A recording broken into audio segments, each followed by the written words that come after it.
Demikianlah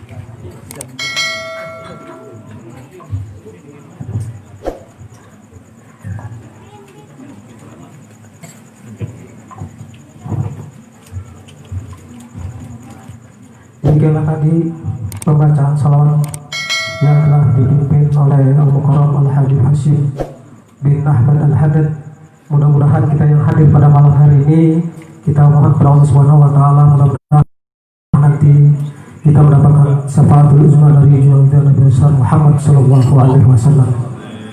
Bapak-bapak, Ibu hadirin yang berbahagia, marilah sama-sama kita ikuti, kita dengarkan, yaitu akan dibahas tentang kajian kitab yang akan dipimpin oleh Al-Mukarram Al-Habib Muhammad bin Ja'far Al-Haddad. Kepada beliau kami persilakan dengan segala hormat.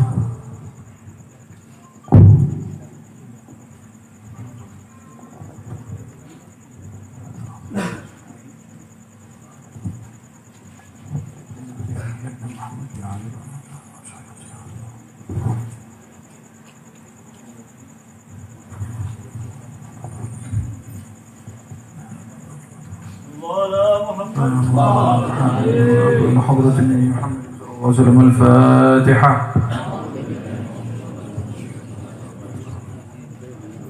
الحمد لله الرحمن الرحيم مالك يوم الدين إياك نعبد وإياك نستعين اهدنا الصراط المستقيم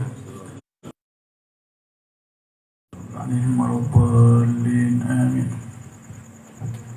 Yang megang kitab halaman 37 ya.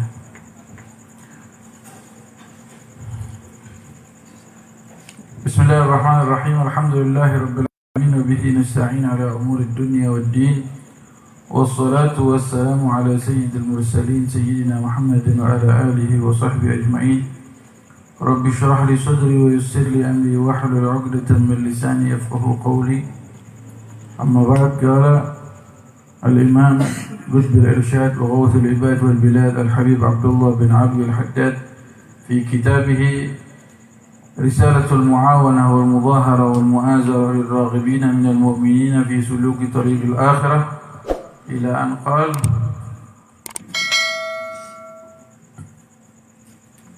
وعليك بالإكثار من قراءة التفسير ومن مطالعة كتب القوم عامة، فإن ذلك فتح عام وسلوك تام كما قال بعض العارفين، ولكن ينبغي لك أن تحترز من مطالعة ما يشتمل من رسائلهم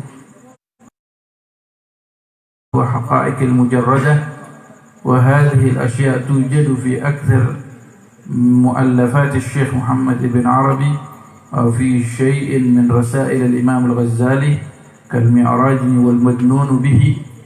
وقد ذكر الشيخ زروق في تأسيس القواعد قاعدة في تحذير من الكتب التي تجري هذا المجرى، وراجئها إن شئت. ولم يذكر في جملتها مؤلفات الشيخ عبد الكريم الكيلاني لأنه متأخر، ومؤلفاته من عند آخرها مما ينبغي الاحتراز عنها إيثارا للسلامة.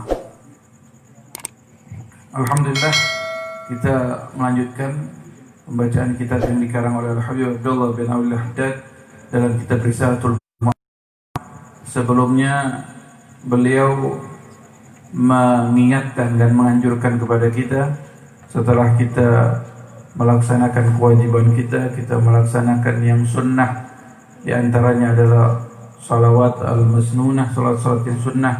Kemudian kita dianjurkan juga untuk membaca Al-Quran dan juga membaca azkar ataupun wirid-wirid yang telah dirangkum oleh ulama, yang diambil sumbernya daripada hadis-hadis Rasulullah SAW. Kemudian juga beliau menganjurkan kepada kita untuk membaca kitab-kitab yang terkandung di dalamnya ilmu-ilmu yang bermanfaat, berbagai macam fannya. Di antaranya yang harus kita pelajari yang berkaitan dengan Al-Quran dan hadis. Kemudian juga kitab-kitab tasawuf seperti yang dikarang oleh Imam Al-Ghazali dan yang lainnya, Kita dianjurkan untuk selalu membacanya dan mengulangnya. Wadhib ala mutala'atiha in kanat laka himmatun fi sulukit tariq. Artinya kita dianjurkan untuk mengkaji dan membaca kitab-kitab karangan khususnya dalam ilmu tasawuf seperti Imam Al-Ghazali. Katanya beliau mengatakan kalau kamu mempunyai himmah, kemauan, semangat untuk sampai kepada Allah Subhanahu wa ta'ala, wa raghbatan fil usuli ila maratib at-tahqiq, juga kalau kepingin derajat kamu makin naik di sisi Allah Subhanahu wa ta'ala, maka patut untuk membaca kitab-kitab tentang at-tasawuf, tentang at-tazkiyah, membersihkan jiwa kita, hati kita. وقد انفرد الكتب الغزالية من بين كتب المحققين من الصوفية بالجمع والتحرير وحصول التأثير في زمن القصير. Katanya spesialnya yang perlu kita baca adalah kitab-kitab karangan Imam Al-Ghazali yang karena karangan beliau sudah mencakup berbagai macam ilmu yang sangat luar biasa, khususnya kitab Ihya Ulumuddin. Ya, paling enggak kita ini untuk pemula ada permulaan, kita baca kitab Bidayatul Hidayah, kemudian setelah itu Minhajul Abidin, semuanya karangan Imam Al-Ghazali, baru terakhir Ihya Ulumuddin. Dan juga ada ulama-ulama yang lain rangkum kitab-kitab tasawuf. Kemudian beliau menganjurkan, Al-Habib Abdullah bin Abi Al-Haddad mengatakan, wa alaika bil iktsari min qiraati kutubil hadis wa tafsir. Katanya kau seharusnya untuk kau memperbanyak membaca kitab-kitab hadis dan tafsir. Ini kita disuruh banyak ngaji, khususnya kitab hadis dan tafsir yang kita harus baca. Tapi bacanya jangan baca sendiri, harus pakai guru agar kita nggak sesat. Karena man kana syaikhuhu kitabu fa syaikhuhu syaitan. Orang yang belajar tanpa guru, syaitan menjadi pembimbingnya, yang pasti membimbing ke jalan yang sesat. Kemungkinan salah paham kita dalam membaca, memahami Al-Quran ataupun Al-Hadis. Kemudian diantara juga wa min mutala'ati kutubil qaumi ammatan, dan juga kita dianjurkan untuk membaca kitab-kitab al-qaum, kitab-kitab para pembesar daripada karangan orang-orang ahli tasawuf, ulama sufi. Karena apa? Fa inna dzalika fathun 'amun wa sulukun tamun. Karena dengan kita mengkaji al-hadis, ahadis Rasulullah sallallahu alaihi wasallam, begitu juga kitab-kitab tafsir, dan juga membaca karangan para ulama, maka kita akan dibukakan oleh Allah Subhanahu wa taala ilmu. Ya. Dan kita bisa sampai kepada Allah dengan penyampaian yang sempurna. Kama qala ba'dul arifin, sebagaimana yang dikatakan sebagian daripada ulama arifin. Tapi beliau mengingatkan, ada kita harus banyak-banyak baca kitab, banyak ngaji, banyak belajar, tapi perlu ada bimbingan. Jangan sembarangan mau baca kitab ini, mau baca kitab itu tanpa ada pembimbing atau tanpa ditunjuk sama guru. Ya. Karena beliau mengatakan juga, walakin yanbaghi laka an tahtariza min mutala'ati ma yashtamilu min rasailihim 'ala al-umur al-ghamidah wal haqa'iqil mujarradah. Akan tetapi ketika kita membaca kitab-kitab orang-orang yang saleh, orang-orang yang mendekat-dekat dengan Allah Subhanahu wa taala, katanya walakin yanbaghi laka an tahtariz, tapi kamu perlu waspada, hati-hati dalam membaca kitab-kitab yang ditulis oleh mereka ataupun risalah-risalah yang ditulis oleh mereka, karena kadang-kadang ada tulisan-tulisan yang sangat mendalam, yang sangat rumit, yang sulit, yang tidak mudah dicerna oleh otak kita sebagai orang yang awam. Kadang-kadang ada ilmu-ilmu yang tertulis tetapi ilmu-ilmu yang sangat tinggi. Nah, kita nggak bisa menafsirkan dengan pemahaman kita yang pendek. Katanya Habib Abdullah bin Al-Haddad, hati-hati, waspada, kamu jangan salah membaca dan nanti salah menafsirkan. Kata wa haqaqil mujarrad hadhihi al-ashya' tujad fi akthar muallafat Syekh Muhammad ibn Arabi. Dan ini kebanyakan ada ilmu-ilmu yang sulit dan rumit, mempunyai rahasia-rahasia yang sangat besar. Di antaranya adalah kebanyakan karangan daripada Ibn Arabi, Muhammad ibn Arabi. Ini seorang ulama besar. Di antara karangan kitabnya adalah Al-Futuhatul Makkiyah. Di Futuhatul Makkiyah ini kitab bukan sembarang kitab orang boleh bisa baca. Ya, enggak semua orang bisa dibolehkan untuk baca. Kita Sadatul Alawiyah sangat mewanti-wanti kepada keturunannya untuk agar tidak membaca kitab ini. Bukan kitab ini sesat, tetapi kita nggak nyampe ilmunya, terlalu tinggi. Takutnya kita yang bakalan kesesat karena kita salah paham. Di antaranya itu kitab Futuhul Makkiyah. Sayyidina Abu Bakar Al-Ajmi Al-Idrus bin Abdullah Al-Idrus Al-Akbar. Pernah Sayyidina Abu Bakar Al-Idrus ini, beliau adalah putra kesayangan dari Sayyidina Abdullah Al-Idrus Al-Akbar. Abu Bakar,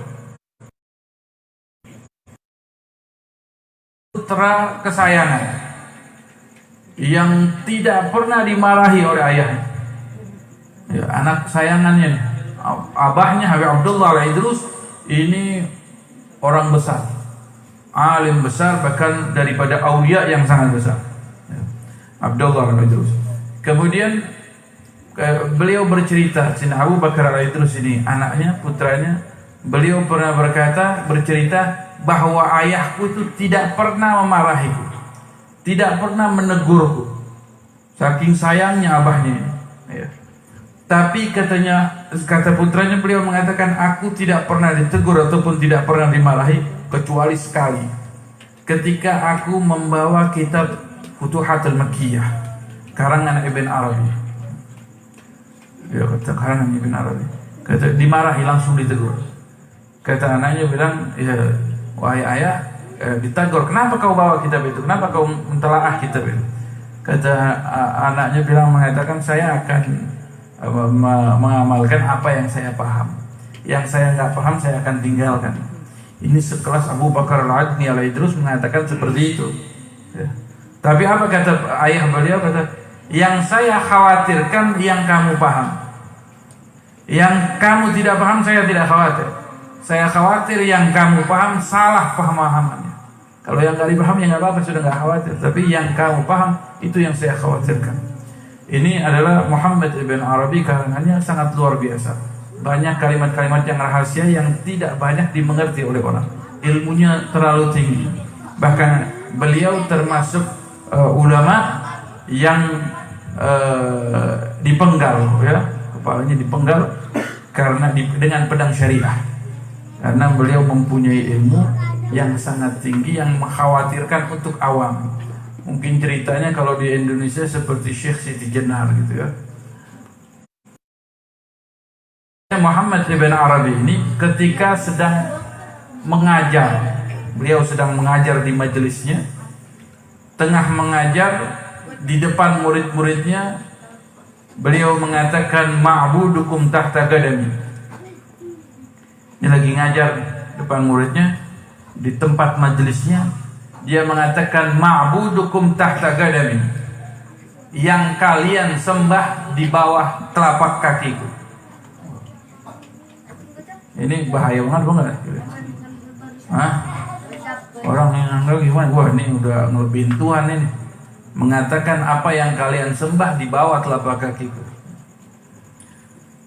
Akhirnya apa? Bagaimana ya? Dengan dihukumi dengan syariat, secara syariat, ini memang ilmu bukan ilmu syariat lagi, sudah hakikat ya, nggak nyampe gitu. Tetapi untuk menyelamatkan para awam, umat yang awam, maka ini Ibn Arabi harus dihukum dipenggal kepalanya. Seperti halnya Syekh Jenar. Ini orang-orang yang sudah menyatu kepada Allah. Orang-orang yang seperti ini yang sudah menyatu kepada Allah, yang mereka sudah fana akan Allah sehingga dia tidak melihat sesuatu kecuali yang dilihat adalah Al-Khaliq Allah. Ada sebagian orang yang mengatakan ma fil jubbah illallah. Tidak ada di balik jubah ini kecuali Allah. Nah, ini kita kalau kita bilang dengan wah ini orang udah ngaku Tuhan, ini udah kelewatan ya. Tapi bukan seperti itu, dia mempunyai, karena orang yang seperti ini sudah tidak melihat lagi kecuali yang di dalam hatinya, di dalam benaknya hanya Allah. Tidak melihat sesuatu kecuali itu melihat Allah. Tidak melihat makhluk kecuali yang dia sampai penglihatannya, pemandangannya kepada Al-Khaliq. Ya. Ini, nah di antaranya ini Al-Kisah Muhammad bin Arabi ini mengatakan ma'budukum tahta qadam. Apa yang kalian sembah adalah ada di bawah telapak kakiku. Setelah diketahui beliau mengatakan seperti ini, akhirnya dipenggal, dihukum. Tapi sebelum dipenggal, dia mengatakan, dia berkata, idza ja'a sin ila shin faqad bari'a Muhyiddin. Ya, namanya Imam Muhyiddin juga Ibn Arabi. Beliau mengatakan apabila datang sin, huruf sin kepada shin, ya, maka Imam Muhyiddin telah terlepas dari tuduhannya. Sebelum dipenggal ini ada logos ya, ada teka-teki yang belum terpecahkan sampai beliau terpenggal. Selang beberapa saat, beberapa tahun, raja demi raja diganti, kemudian datang ada satu raja yang bernama Raja Salim. Namanya Raja Salim. Dan kebetulan negeri tempatnya Ibn Arabi adalah di Syam. Raja Salim ini datang ke Syam, kemudian dia menuju ke tempat majelisnya Ibn Arabi. Ini raja mengatakan, Raja Salim ini mengatakan, di mana majelisnya Ibn Arabi, Imam Muhyiddin Ibn Arabi. Katanya, ini rumahnya, ini majelisnya. Di mana tempat ketika beliau mengatakan ma'budukum tahta qadam. Duduknya waktu itu di mana? Ketika dia mengatakan apa yang kalian sembah di bawah telapak kakiku, di mana waktu itu dia ngomong? Kata ini, posisinya waktu itu di sini. Lalu kata raja ini mengatakan, coba bongkar apa yang ada di dalam. Kemudian dibongkar itu. Ternyata apa?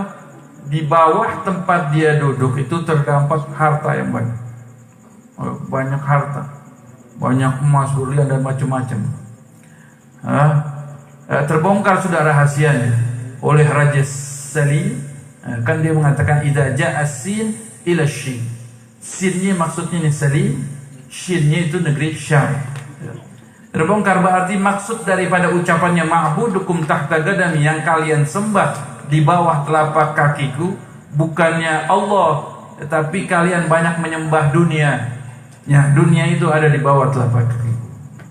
Itu diantaranya kisah daripada Muhammad ibn Arabi. Nah ini karangan beliau ini banyak hal-hal yang tidak kita bisa sampai kepada pengetahuannya. Makanya Al-Imam Abdullah Al-Idrus beliau melarang putranya untuk membaca kitab ini. Ya. Kemudian beliau mengatakan, Al-Habib Abdullah bin Ali Al-Haddad mengatakan, walakin wa hadhihi al-ashya' tujadu fi akthar mu'allafat Syekh Muhammad ibn Arabi aw fi syai'in min rasail al-Imam Al-Ghazali kal-Mi'raj wal Maghnun bihi. Dan juga ada beberapa karangan daripada Imam Al-Ghazali yang juga mungkin terdapat kalimat-kalimat yang sangat tinggi yang tidak kita bisa pahami secara kasat mata dan tidak boleh kita menerjemahkan semau kita. Ya, banyak dari ulama-ulama yang seperti itu, yang kadang-kadang perkaraannya sangat tinggi, seperti Syekh Abu Bakar bin Salim. Beliau mengatakan ana arsyuha wal kursi ana lis-sama baniha. Syekh Abu Bakar bin Salim, qasidahnya apa awalnya? Ya Rabbana apa awalnya ini ya? Awama alimta bi annana ahlul wafa. Di antaranya yang dikatakan Imam Syekh Abu Bakar bin Salim, dia mengatakan ana arshuha wal kursi, aku arsy-nya dan aku adalah kursinya. Wa ana lis sama baniha, dan aku untuk langit aku yang membangunnya. Oh ini masa ya Syekh Bakar Salam yang bangun Ka'bah, yang bangun langit ya. Nah itu dia mempunyai makna-makna yang lain. Oh, kita jangan mengatakan nanti ulama seperti mereka mengatakan wah ini sudah syirik, sudah menyekutukan Allah, mengaku Allah. Tidak seperti itu. Tapi dia mempunyai dalam ucapan-ucapannya mempunyai makna-makna, kalimat-kalimat yang tinggi yang kita tidak mungkin mengertinya.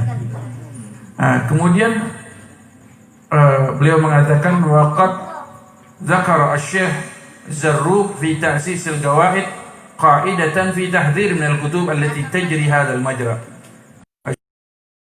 Telah menulis merangkum di dalam kitab tauhidnya untuk kita menjaga, berhati-hati dalam membaca beberapa kitab seperti yang kitab Ibn Arabi dan yang lain-lainnya. Nah, ini kitab banyak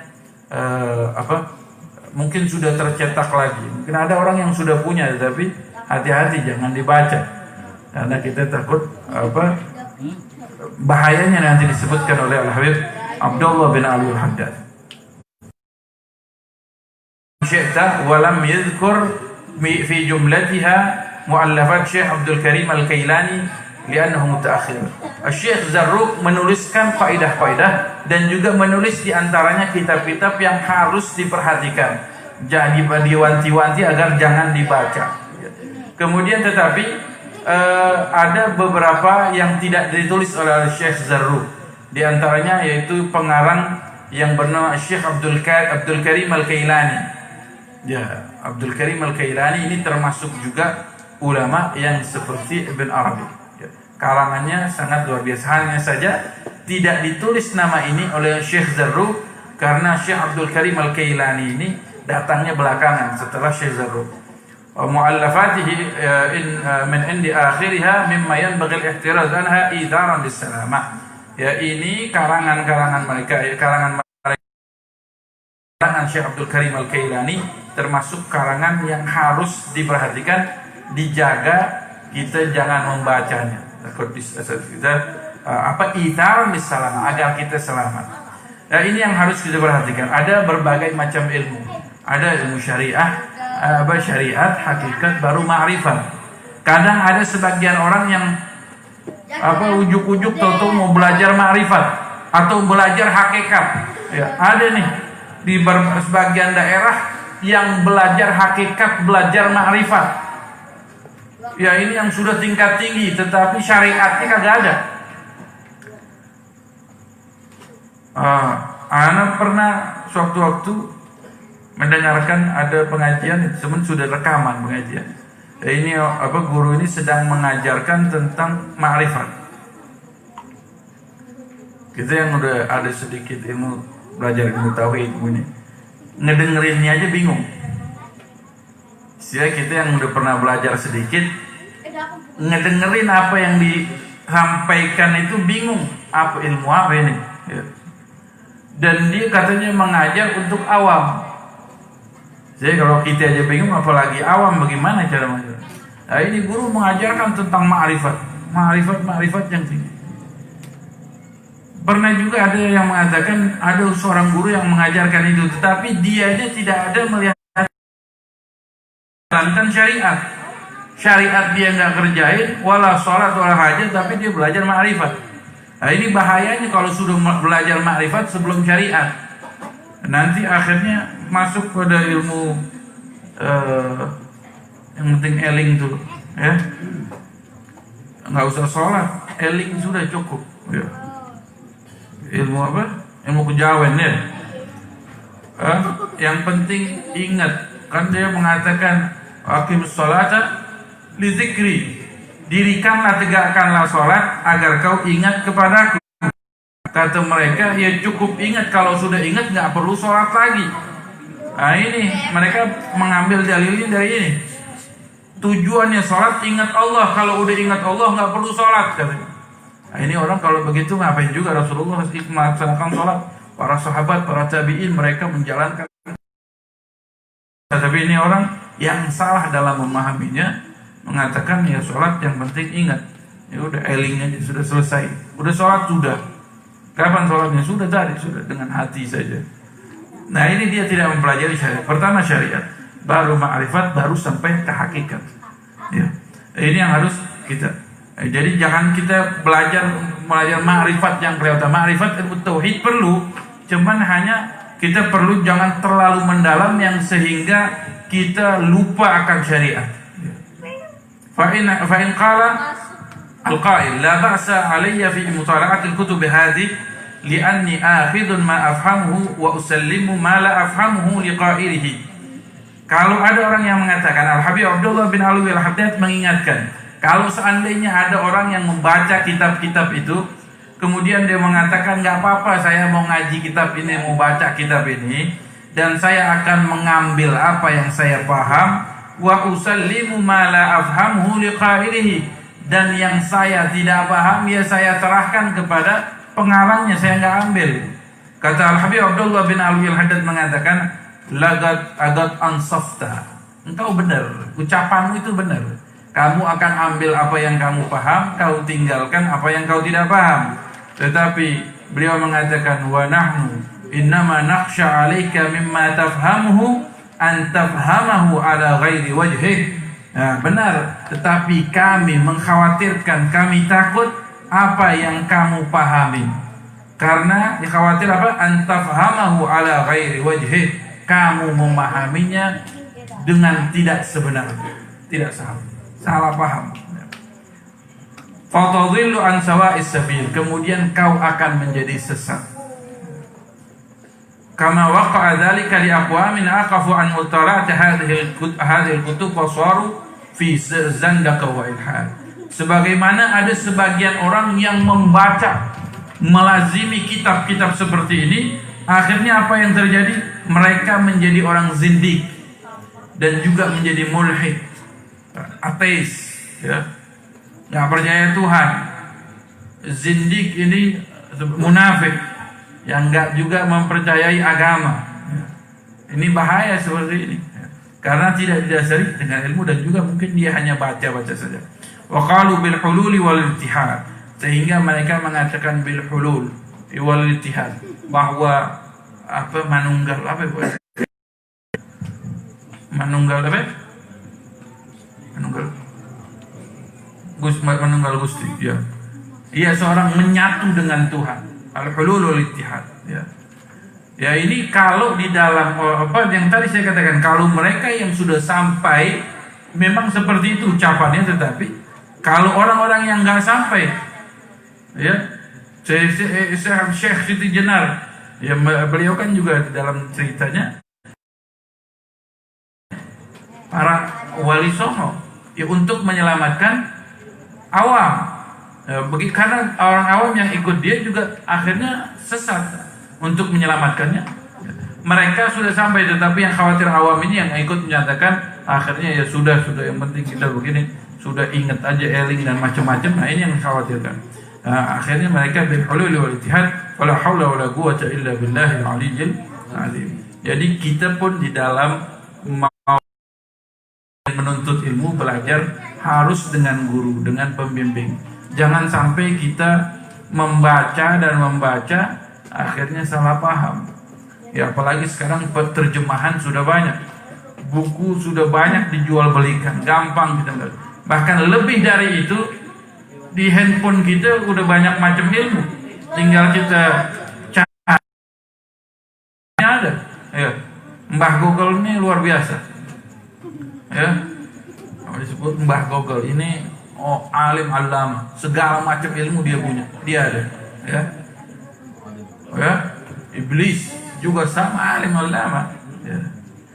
Tapi dikatakan tadi, kalau orang tidak punya gurunya adalah bukunya, maka gurunya adalah iblis. Sama juga sekarang kalau gurunya adalah Google, maka gurunya iblis.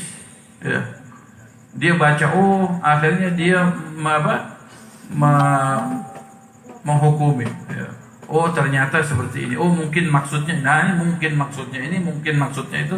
Akhirnya salah paham, menjadi sesat. Na'udzubillah. Jadi perlu kita belajar itu cari guru. Guru yang bersumber ilmunya dari gurunya, gurunya dari gurunya sampai kepada Rasulullah SAW. Jadi kata laulas sanad, kata kalau bukan karena sanad maka setiap orang akan mengatakan semaunya. Ilmunya dari mana saja, tetapi kita dalam menuntut ilmu harus tahu siapa guru kita.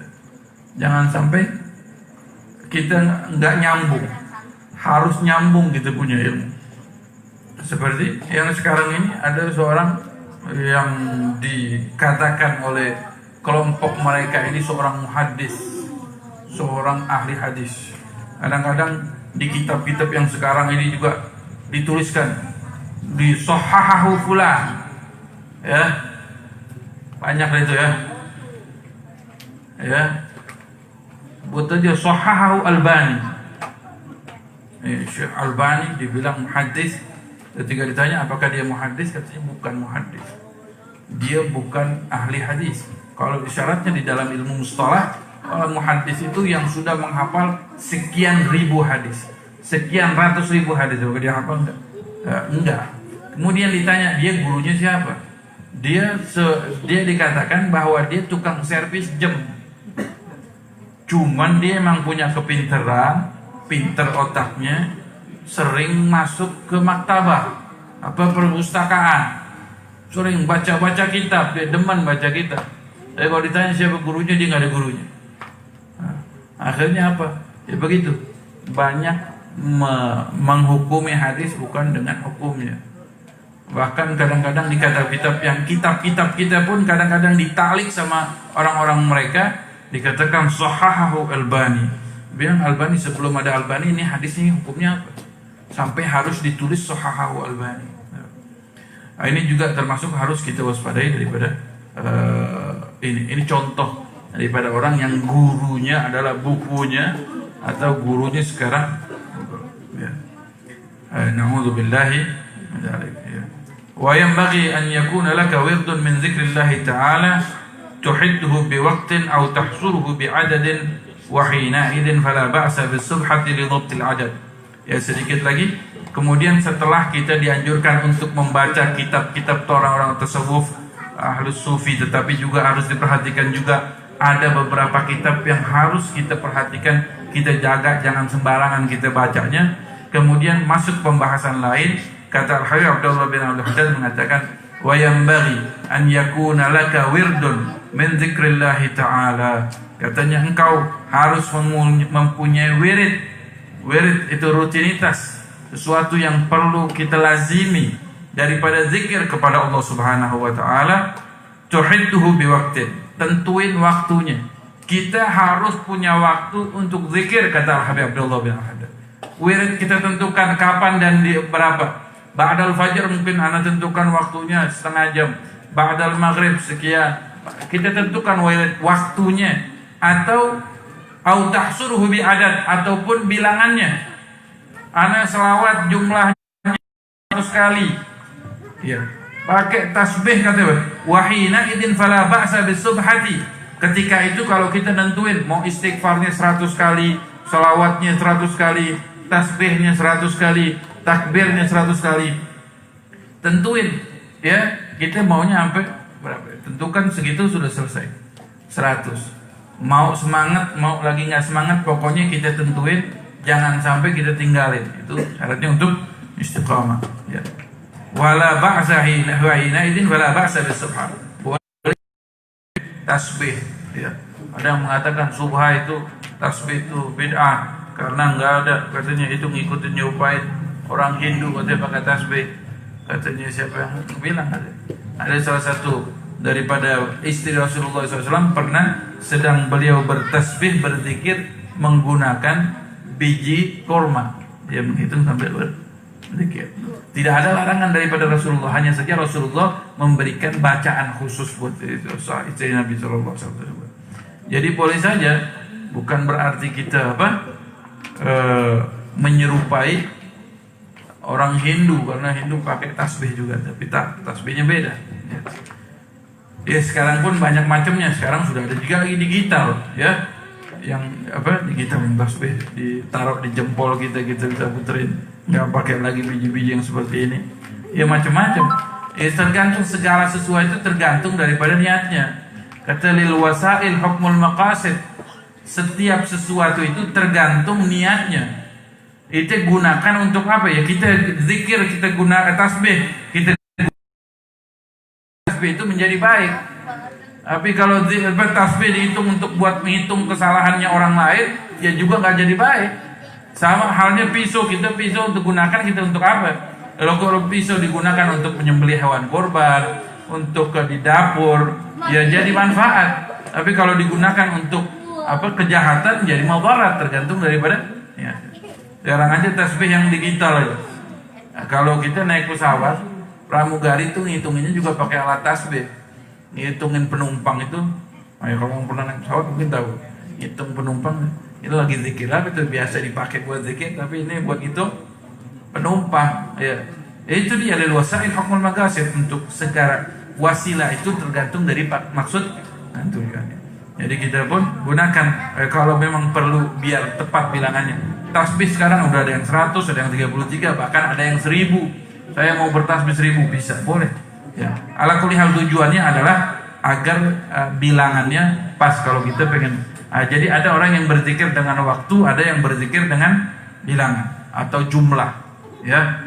Wa'lam anna lidzikri ruknut anna dzikra ruknut tariqah wa miftahut tahqiq wa silahul muridin wa min syururil wilayah. Mudah-mudahan insyaallah kita akan lanjutkan pelajarannya pada pertemuan yang akan datang. Allah Subhanahu wa taala mudah-mudahan berikan kepada kita ilmu yang bermanfaat, manfaat di dunia dan akhirat, dan mudah-mudahan kita bisa mengamalkan apa yang ditulis oleh Al-Habib Abdullah bin Alwi Al-Haddad dalam kitab ini.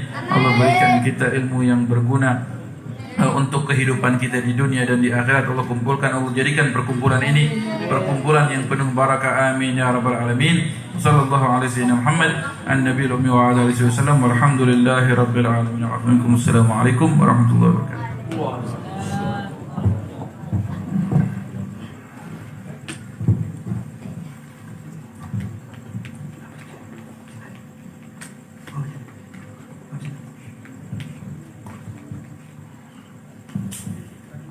Demikian tadi sama-sama telah kita dengarkan kajian kitab yang telah dipimpin oleh atau disampaikan oleh Al-Habib Muhammad bin Ja'far Al-Haddad.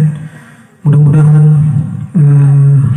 apa yang telah kita dengarkan dapat kita terapkan dalam kehidupan kita sehari-hari, yang pada intinya bahwa kita kalau ingin belajar harus dengan guru. Tanpa adanya guru, maka gurunya adalah syaitan. Mudah-mudahan kita terlindung dari hal-hal yang demikian. Bapak Ibu hadirin yang saya hormati, untuk acara selanjutnya yaitu tausiah atau ceramah agama yang akan disampaikan oleh guru kita bersama Al-Mukarram Bapak Kiai Haji Ustaz Ala. Kepadanya kami persilakan dengan segala hormat.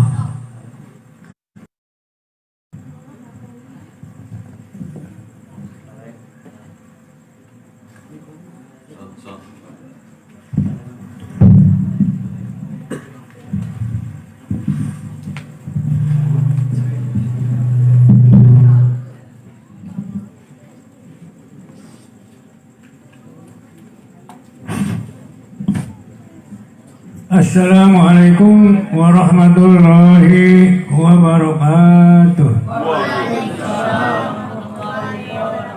Bismillahirrahmanirrahim. Alhamdulillahirabbil alamin. Wal 'aqibatu lil muttaqin wa la 'udwana illa 'alal zalimin.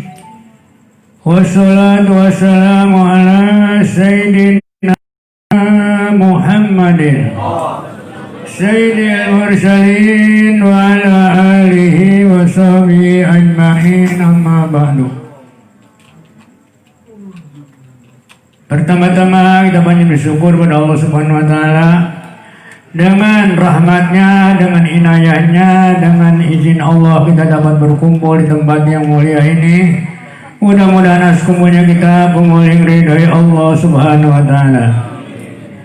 Yang terhormat Sohibul Bait beserta keluarga, yang terhormat Al-Mukarramun, para habaib-habaib, para alim ulama, para tokoh masyarakat, para Bapak RW, Bapak RT, Bapak dan saudara-saudara sekalian.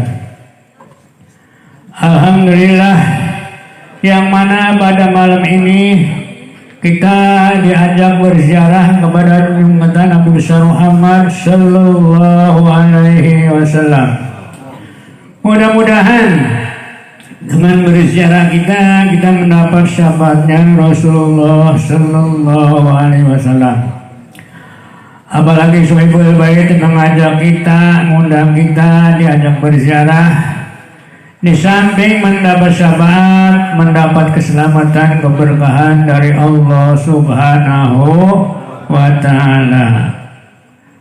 Semuanya yang dikeluarkan baik dari para pikiran maupun harta maupun apa saja, Sohibul Bait ini mendapat pahala yang berlipat ganda. Barang siapa mengeluarkan uang sebesar 1 dirham untuk menuntut ilmu, maka seakan-akan orang itu mendapat ganjaran seperti sedekah 1 gunung Uhud daripada emas. Kan bukan main, itu gede ya ganjaran. 1 gunung Uhud daripada emas. Jangan segede gunung ya, emas segede jempol tangan juga kita nggak kebayar sekarang mah ya. Iya, apalagi sebesar gunung Uhud. Itu pahalanya gede sekali. Apalagi ini Sohibul Bait mengundang para habaib, orang-orang yang terhormat, al-mukarramun. Ini malaikat pun pada menyaksikan pada malam ini. Sangat besar pahalanya. Maka daripada itu, kalau kita mengingat sabda Rasulullah Sallallahu Alaihi Wasallam, man ahabba sunnati faqad ahabbani, wa man ahabbani kana ma'i fil jannah. Barang siapa yang cinta kepada sunnahku, maka sesungguhnya orang itu cinta kepada aku. Jadi kalau kita cinta kepada Rasulullah, kudu cinta kepada sunnah Rasulullah Sallallahu Alaihi Wasallam. Kalau mulut saja kita mengatakan cinta, tadi cinta kepada Rasul, kepada Allah, kepada Rasulullah, tapi kenyataannya kita tidak cinta kepada sunnah Rasul.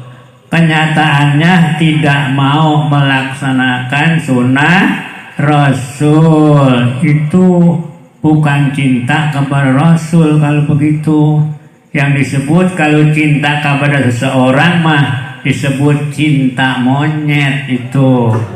Kalau kudu cinta kudu rela berkorban untuk kepentingan yang dicintainya. Cinta kita kepada Rasulullah berkorbannya apa? Adalah kerjakan sunnah Rasulullah Sallallahu Alaihi Wasallam. Kerjakan sunnah Rasul. Rasul suka bangun malam, kita kerjain bangun malam. Bangun juga kita juga ya, kalau pengen kencing. Terusin malam itu berzikir pada Allah Subhanahu wa Ta'ala. Di antaranya sunnah Rasul sitatu asya'a, ada 6 perkara sunnah Rasul. Yang pertama hayakun, itu sunnah Rasul. Haya itu banyak punya malu mengerjakan pekerjaan yang dilarang, malu mengerjakan pekerjaan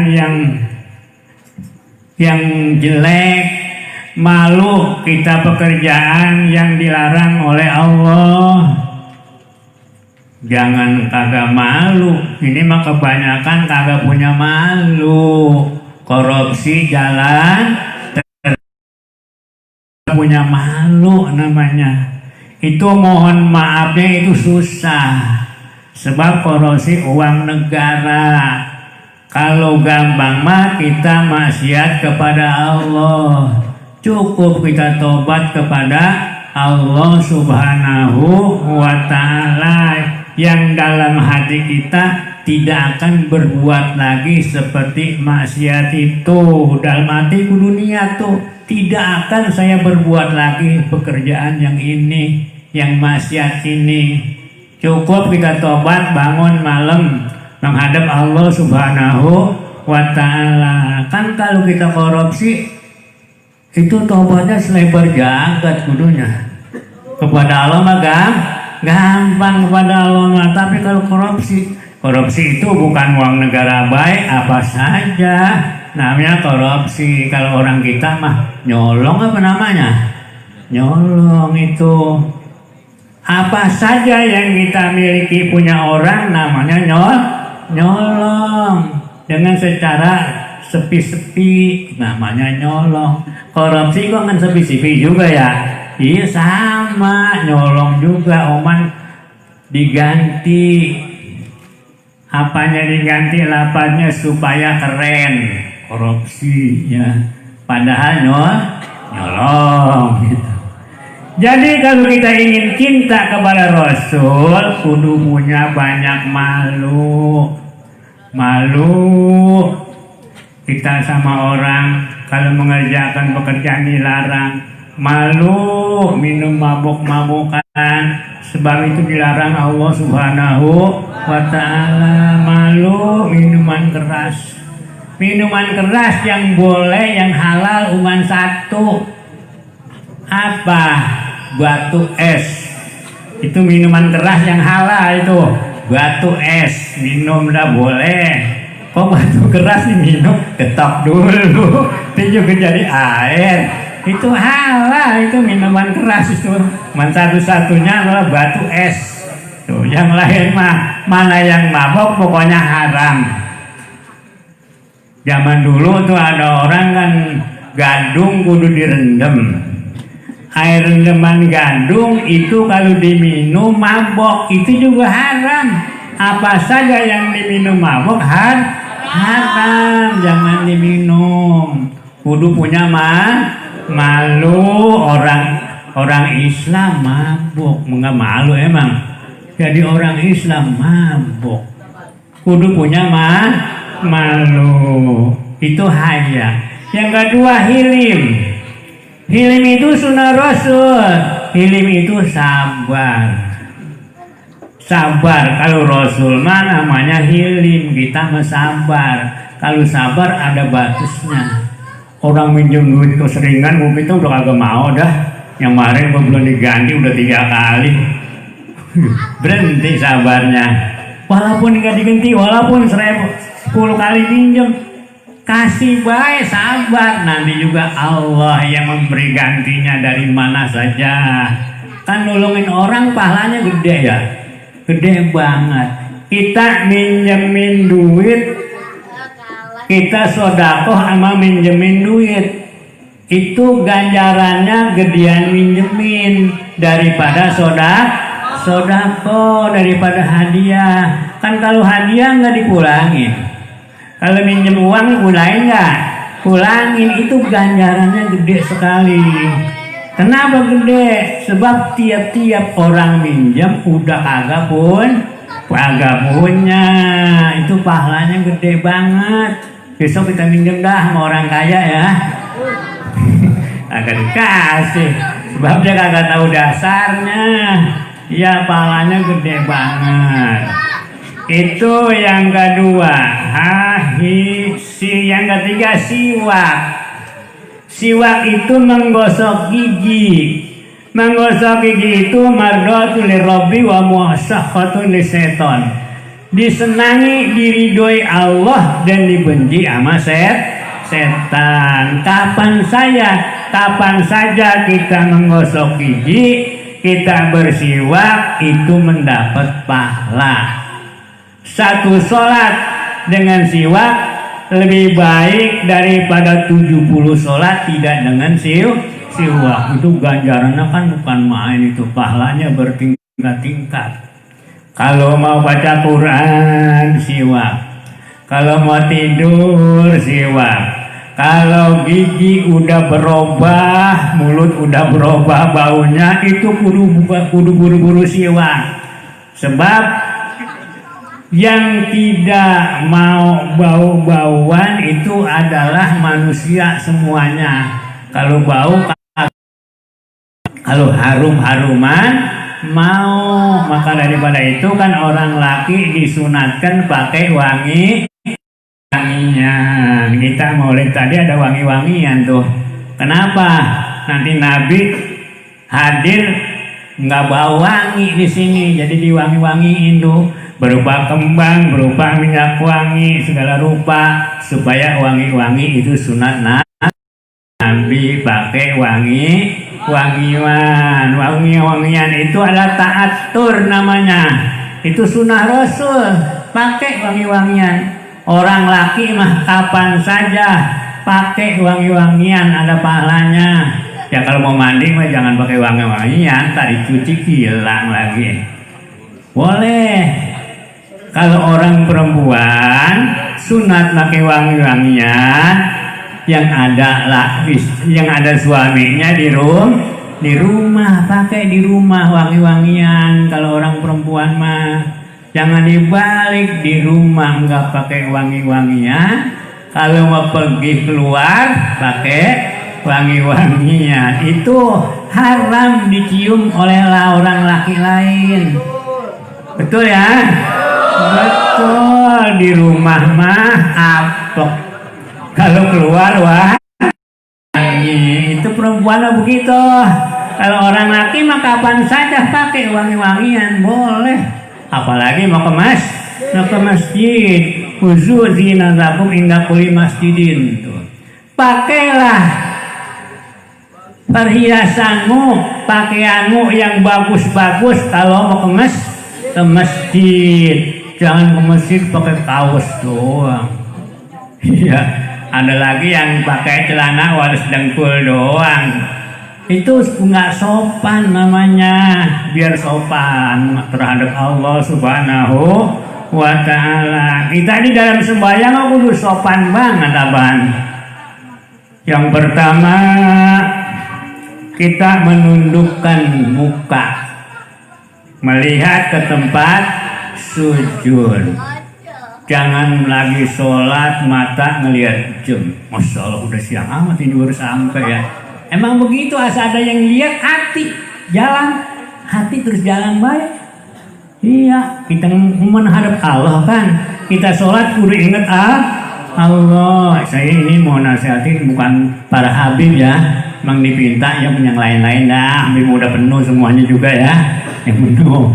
Sama yang lain-lain nih ya, emang dipinta ya sedikit saya sampaikan ya. Ijazatan kapan soh, apabila kamu dipinta nasihat, nasihatin. Dapat pahala itu. Kalau kita nasihatin ya dosa maka kagak, cuman nggak dapat nggak dapat. Itu yang ketiga, ta'atur, pakai wangi-wangian sunnah Rasul. Besok beli minyak wangi di warung, beli itu murah kalau mau sholat pakai. Yang keempat adalah hijamah.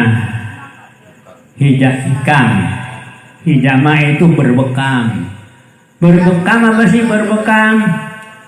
Diambil darah kotor ya, supaya sehat kembali. Mungkin palanya pusing-pusing, itu dihijamah berbekam. Jadi berarti Nabi juga kalau kurang sehat berobat. Kita juga usaha kudu berobat. Jangan sakit kagak berobat. Ya Allah yang ngasih sakit, ini juga Allah yang warasin. Begitu bedi yang baik kagak mau berobat. Jangan. Rasulullah juga berbekam, berarti berobat. Kan penyakit dari Allah. Allah yang ngangkat penyakitnya. Yang lain kagak bisa. Enggak, saya nggak mau berobat. Jangan begitu. Kudu usaha kita. Kalau sakit kudu berobat. Perut perih kudu makan.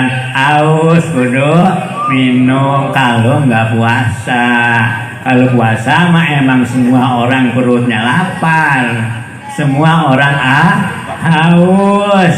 Ini mah nggak puasa, perutnya haus ditahan, perutnya lapar ditahan, Itu apa namanya? Kikir. Bahil. Duit ada di kantong, perut perih diem baik. Kan sekarang mah makanan belatak di warung. Pokoknya asal punya duit, kita nggak makin goreng pisang lagi udah ada di warung. Nggak ngejaburas lagi udah ada di warung. Sekarang mah serba gampang, bukan kayak dulu. Masalah dulu mah kalau kagak bikin kagak punya. Dulu mah orang makannya tibang singkong, ubi, talas. Kalau nggak dimakanin ya kagak dimatengin, kagak mateng. Matengin sendiri. Sekarang mau makanan tinggal makan. Udah tinggal makan. Kita nggak tahu tuh ngolahnya diapain. Kan sekarang mah banyak banget penyakit. Ya, kita tempo-tempo pakai apa tuh? Mecin. Mecin juga itu mengganggu kesehatan. Ya, apalagi makanan-makanan yang pakai pengawet itu enggak merusak kepada kesehatan. Yang pada pengawet tuh kita enggak makan, emang kagak ada.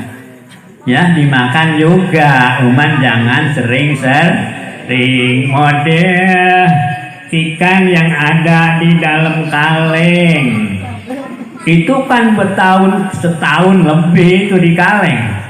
Coba kalau kita naruh ikan di lemari dah, udah 2 hari udah bau. Iya bau, dia mah enggak itu. Hati-hati, jangan sering. Makanya sekarang jarang orang yang udah tua-tua, jarang orang bawa tongkat, udah nggak ada orang 100 tahun sekarang mah. Dulu ratusan tahun. Apalagi zaman dulu, zaman Nabi Adam. Ya 1000 tahun kurang 10, kurang 50. Dulu mah panjang-panjang umurnya.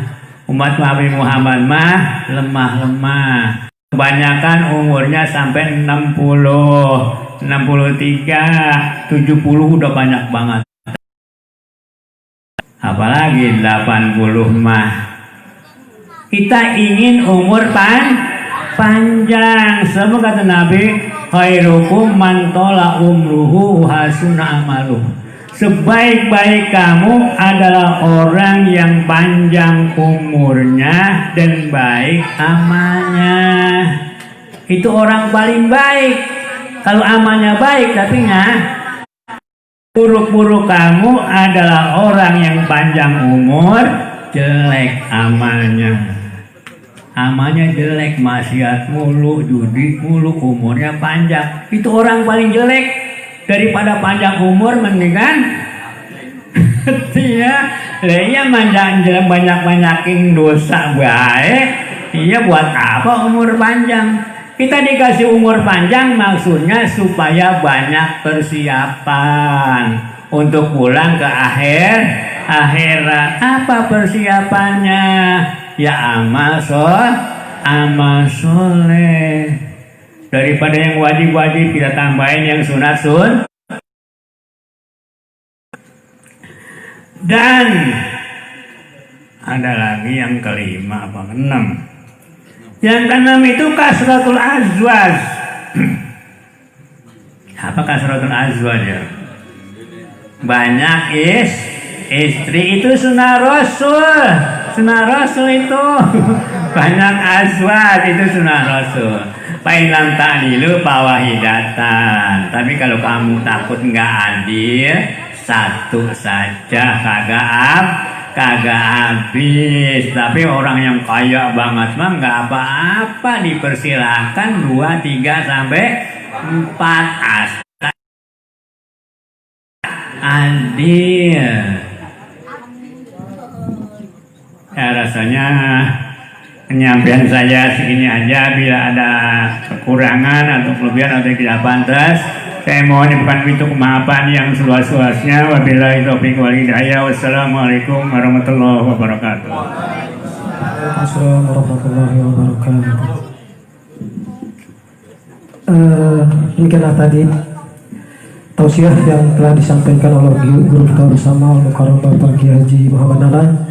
Mudah-mudahan apa yang telah disampaikan memberi pencerahan kepada kita semua, yang mana kalau kita kaji bahwa ajaran Islam itu sangat indah sekali kalau kita terapkan dalam kehidupan kita sehari-hari, di mana Islam telah mengatur dari kehidupan kita dari mulai mau tidur sampai bangun tidur sampai masuk ke kubur, ya, diajarkan oleh junjungan kita Nabi Muhammad SAW. Bapak-bapak, ibu-ibu hadirin yang saya hormati, untuk acara selanjutnya yaitu doa yang akan dipimpin oleh Al-Mukarram Al-Habib Hasim bin Ahmad Al-Haddad. Kepada beliau kami persilakan.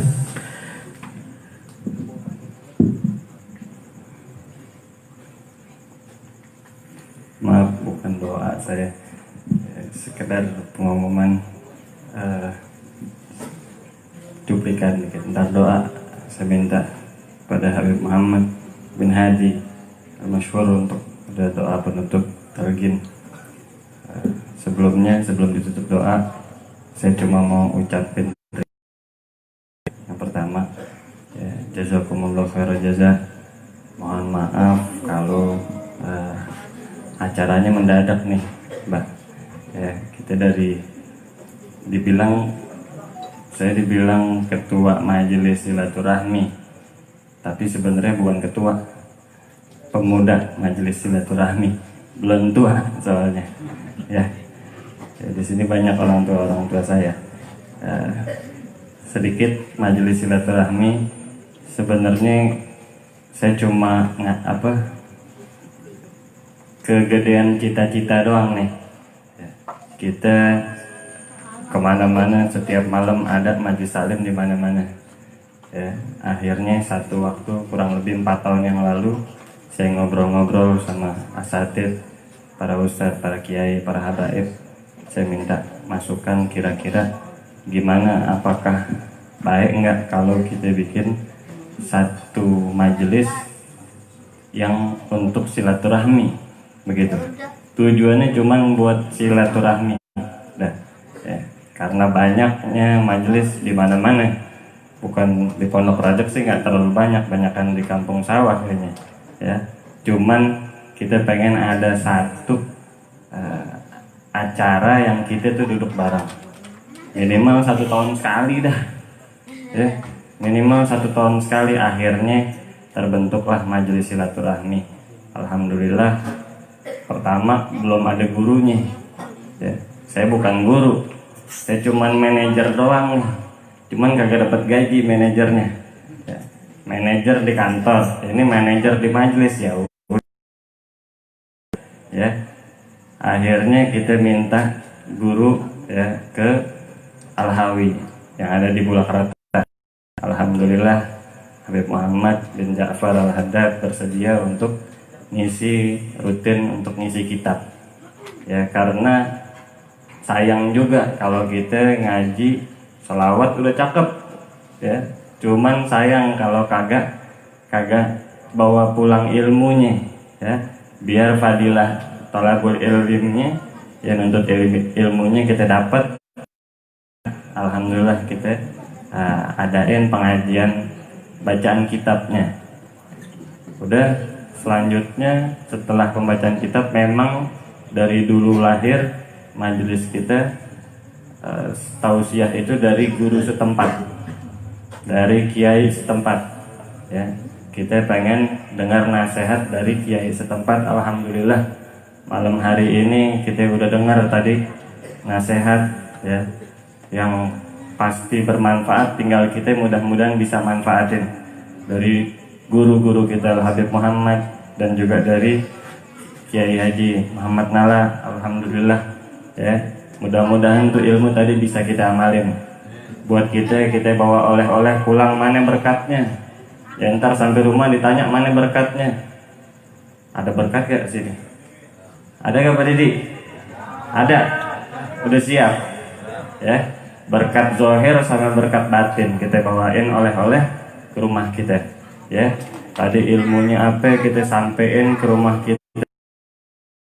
kita kasih tahu juga ya. Mudah-mudahan ini malam berkat daripada salawat, daripada belajar tuntut ilmu ya, semuanya ini bisa membawa keberkahan buat hidup kita di dunia ya, kehidupan nanti di akhirat. Amin ya rabbal alamin. Mohon maaf yang sebesar-besarnya apabila lamanya waktunya ya,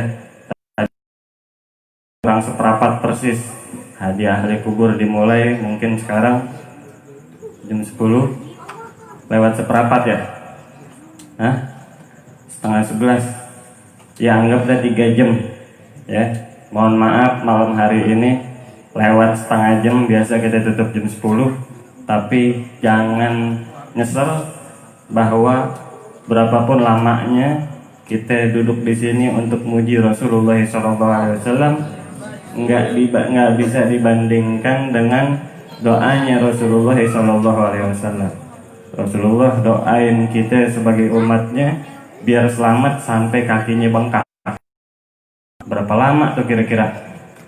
Berapa lama tuh kira-kira Rasulullah doain kita biar selamat dunia akhirat sampai kakinya bengkak? Alhamdulillah pantat kita belum ada yang bengkak nih ya. Jadi mudah-mudahan ini semuanya yang sedikit dari kita bisa menggembirakan kita nanti di akhirat ya. Dan juga semuanya saya Bismillahirrahmanirrahim. Allahumma lana wa li walidina wa li akhina wa li ukhtana wa li ahbabina wa li masyayikhina wa li jami'il muslimina wal mu'minina wal mu'minat واختم لنا بالحسنى بعد طول العمر في طاعتك في الخير واليسر واللطف والعافية في الدين والدنيا والآخرة واجعل قبورنا روضة من رياض الجنة ولا تجعل قبورنا حفرة من حفر نيران وادخلنا جنتك الفردوس برحمتك يا أرحم الراحمين من غير سبيكة العذاب ولا التوبيخ ولا عقاب ولا امتحان ولا حساب لا في الدنيا ولا في الآخرة وفي البرزخ. وارحمنا بتوبة قبل الموت ورحمة وشهادة عند الموت ومغفرة بعد الموت وعفوا عند الحساب وأمنا من العذاب وارزقنا نظر إلى وجهك الكريم. اللهم اوسع رزقنا، اللهم بارك لنا في رزقنا، اللهم إن كان رزقنا في السماء فأنزله وإن كان في الأرض فأخرجه وإن كان قليلا فأكثره وإن كان بعيدا فقربه وإن كان معدوما فأوجده وإن كان حراما فهلله. اللهم نور وجوهنا وجزادنا وأخلاقنا وبصارنا وكلامنا وروحنا بنورك يا أرحم الراحمين. اللهم افتح لنا فتوح العارفين، فقح لنا في الدين وعلمنا تعويل. اللهم افتح لنا باب رحماتك وكراماتك ومغفراتك وعفواتك ورضاتك وجناتك ومن كل باب الخير. اللهم اجعلنا من الصالحين ومن الساجدين ومن الراكعين ومن المفلحين ومن المؤمنين المتقين برحمتك يا ارحم الراحمين بجاه سيدنا مولانا محمد صلى الله عليه وعلى آله وأصحابه وزوجاته وذريته وأهل البيت أجمعين والحمد لله العالمين بسر الفاتحة.